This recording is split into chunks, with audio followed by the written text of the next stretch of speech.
शिव पुराण कथा विशेषर संहिता अध्याय 13। विषय सदाचार, शौचाचार, स्नान, भस्म धारण, संध्या वंदन, प्रणवजय, गायत्री जाप, दान, न्यायतः धनोपार्जन तथा अग्निहोत्र आदि की विधि एवं महिमा का वर्णन। ऋषियों ने कहा, सूत जी, अब आप शीघ्र ही हमें वह सदाचार सुनाइए जिससे विद्वान पुरुष पुण्य लोकोपचर विजय पाता है।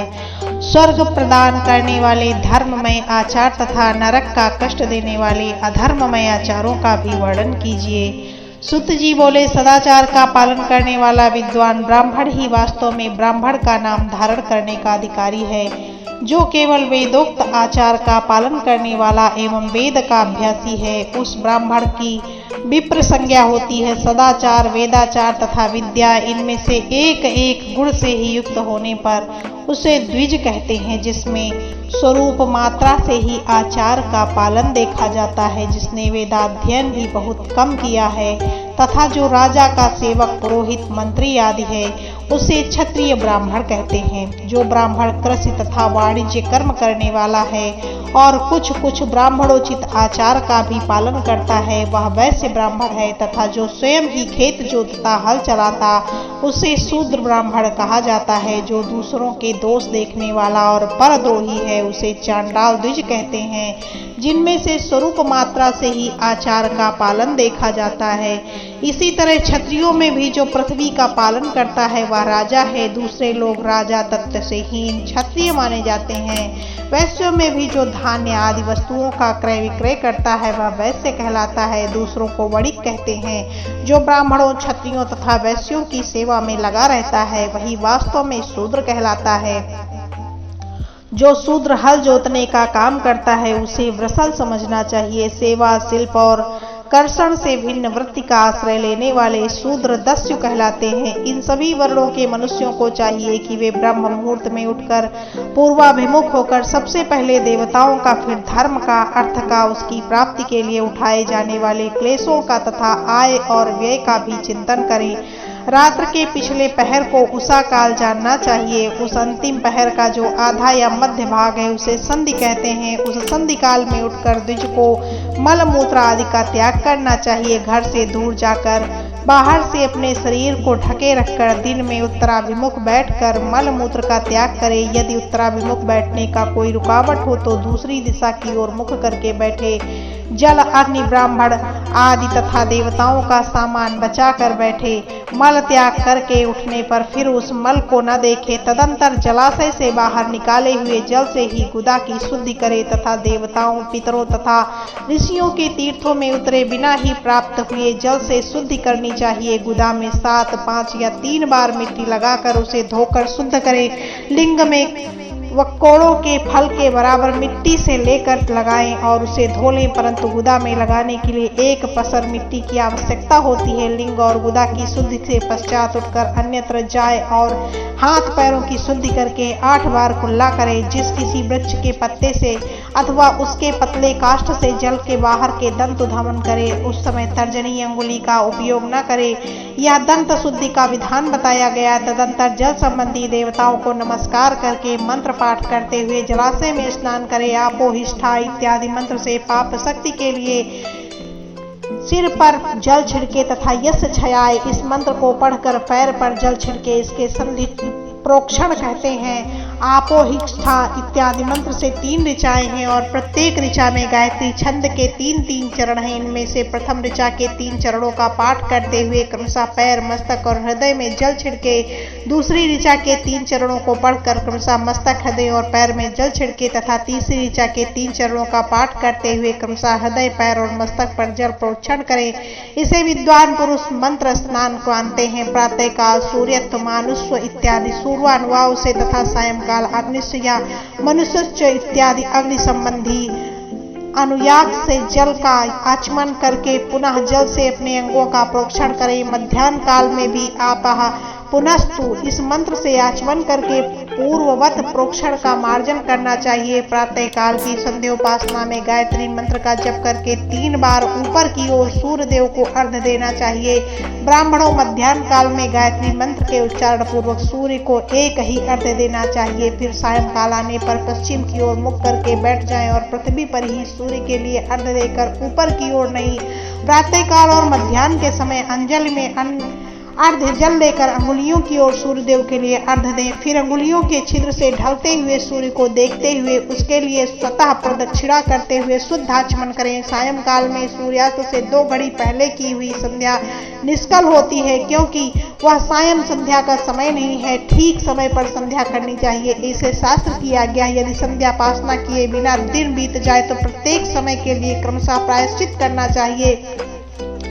यदि एक दिन बीते तो प्रत्येक बीते हुए संध्या काल के लिए नित्य नियम के अतिरिक्त 100 गायत्री मंत्र का अधिक जप करें। यदि नित्य कर्म से लुप्त हुए 10 दिन से अधिक बीत जाए तो उसके प्रायश्चित स्वरूप 1 लाख गायत्री का जप करना चाहिए। यदि 1 मास तक नित्य कर्म छूट जाए तो पुनः अपना उपनयन संस्कार कराए। अर्थ सिद्धि के लिए ईश, गौरी, कार्तिकेय, ब्रह्म, विष्णु, चंद्रमा, यम का तथा ऐसे अन्य देवताओं का भी शुद्ध जल से तर्पण करें। फिर तर्पण कर्म और ब्राह्मणार्पण करके शुद्ध आचमन करें। तीर्थ के दक्षिण प्रशस्त मठ में, मंत्रालय में, देवालय में, घर में अथवा अन्य किसी नियत स्थान में आसन पर स्थिरता पूर्वक बैठकर विद्वान पुरुष अपनी बुद्धि को स्थिर करे और संपूर्ण देवताओं को नमस्कार करके पहले प्रणव का जप करने के पश्चात गायत्री मंत्र की आवृत्ति करे। प्रणव के आ, उ और मा इन तीनों अक्षरों से जीव और ब्रह्मा की एकता का प्रतिपादन होता है। इस बात को जानकर प्रणव ओम का जप करना चाहिए। जप काल में यह भावना करनी चाहिए कि हम तीनों कालों की सृष्टि करने वाले ब्रह्मा, पालन करने वाले विष्णु तथा संहार करने वाले रुद्र की जो स्वयं प्रकाश चिन्मय है उपासना करते हैं। या ब्रह्म स्वरूप ओंकार हमारी कामेंद्रियों और ज्ञानेंद्रियों की वृत्तियों को, मन की वृत्तियों को तथा बुद्धि वृत्तियों को सदा भोग और मोक्ष प्रदान करने वाले धर्म एवं ज्ञान की ओर प्रेरित करे।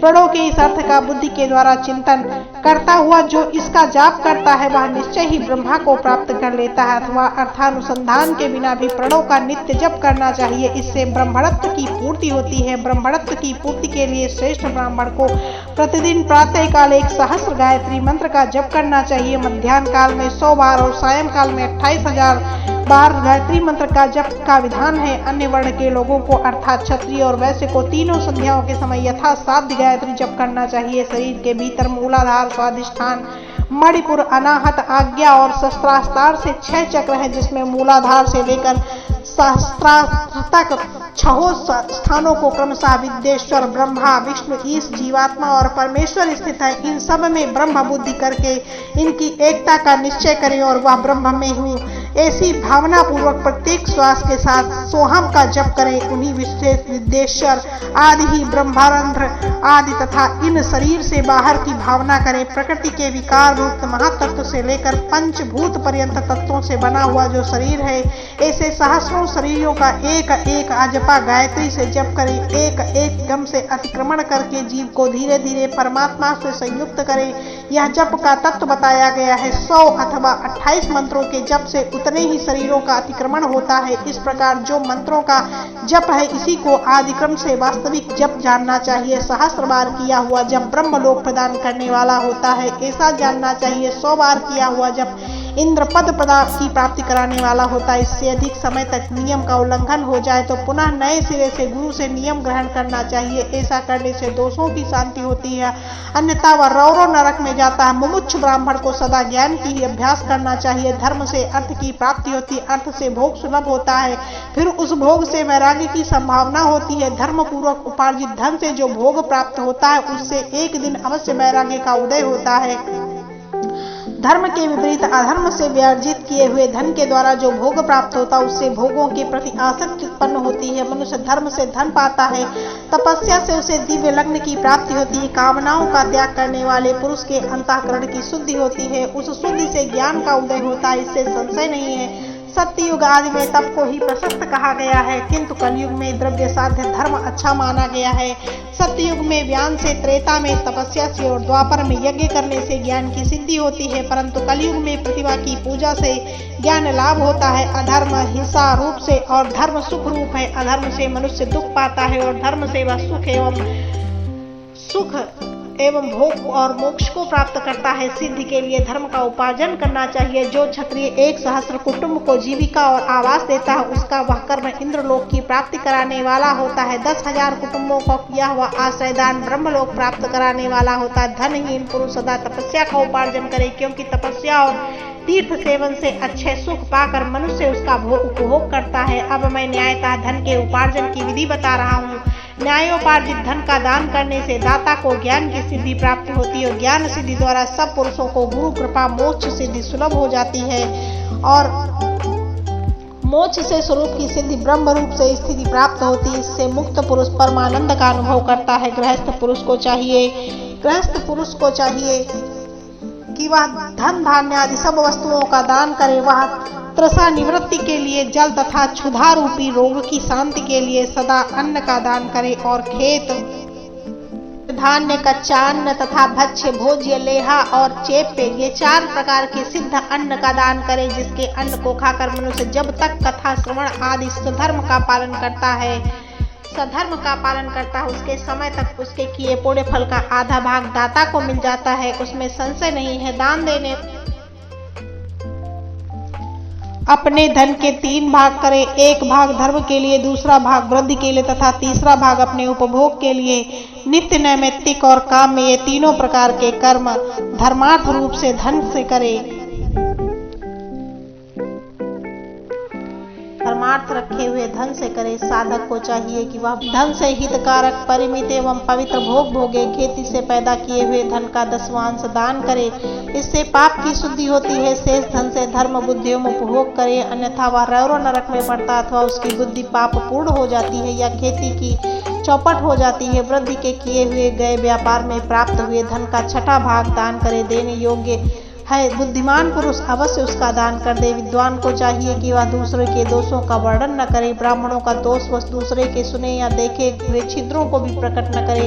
विद्वान पुरुष ऐसी बात न कहे जो समस्त प्राणियों के हृदय में रोम पैदा कर देने वाली होती है। और ऐश्वर्य की सिद्धि के लिए दोनों संध्याओं के समय अग्निहोत्र कर्म अथवा करे। जो दोनों समय अग्निहोत्र करने से असमर्थ हुआ, एक ही समय सूर्य और अग्नि को विधि पूर्वक दी हुई आहुति से संतुष्ट करे। चावल, धान्य, घी, फल, कंद तथा हविष्य इनके द्वारा विधि पूर्वक स्थाली पाक बनाए तथा यथोचित रीत से सूर्य और अग्नि को अर्पित करे। यदि हविष्य का अभाव हो तो प्रधान हो मात्र करे। सदा सुरक्षित रहने वाली अग्नि को विद्वान पुरुष अजस्र की संज्ञा देते हैं अथवा संध्या काल में जप मात्र या सूर्य की वंदना मात्र कर ले। आत्मज्ञान की इच्छा वाले तथा धनार्थी पुरुषों को भी इस प्रकार विधिवत उपासना करनी चाहिए, जो सदा ब्रह्म यज्ञ में तत्पर होते हैं, देवताओं की पूजा में लगे रहते हैं, नित्य अग्नि पूजा एवं गुरु पूजा में अनुरक्त होते हैं तथा ब्राह्मणों को तृप्त किया करते हैं। वे सब लोग स्वर्ग लोक के भागी होते हैं।